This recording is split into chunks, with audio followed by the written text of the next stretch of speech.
Hello again. This video is going to show you the ins and outs of noun part plus other. It's also going to show you how to recognize noun parts and to work with noun parts. So far we've looked at sentences and structures. We're going to start to make these structures a little bit more sophisticated. The three that we've learned are the describer and describer, the renamer, and the ing group. Noun parts are flexible and they can be added to any one of these three. Let's look at some of the examples. Before we learned describer and describer. For instance, in this sentence, Caesar's face, calm and collected, observed the battle around him. We have a little bit more sophistication in that we are describing Caesar, in particular his face. But it's a little bit fuzzy. Think of the noun part as providing you with an extra image. Two images, in fact, one sort of general and one specific.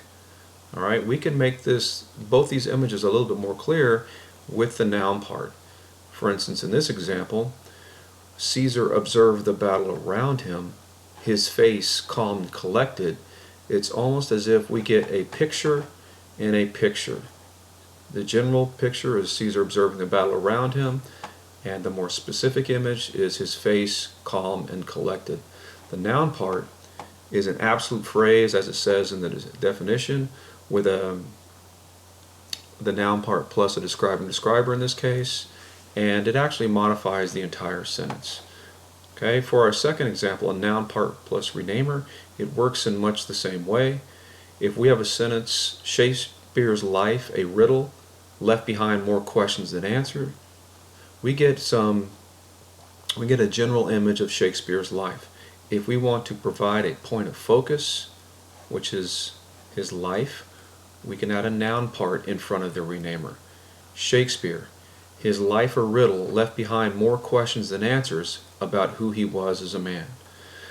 So there we get a specific image inside of a general image. And finally, with our ing group, we can also change our point of focus. If we have an ing group, as in the first example, overshadowing his judgment, Brutus's honor caused him to kill Caesar, we can separate these two images into two more definitive ones. In the second example, his honor overshadowing his judgment, Brutus killed Caesar.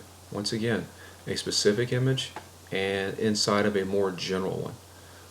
I hope you have found this instruction helpful, and it is something we're going to be using going forward. The noun part, all of the noun part plus all these structures can be used in both descriptive writing, informative writing, and persuasive writing, though they are often used more often in narrative writing. Thank you very much.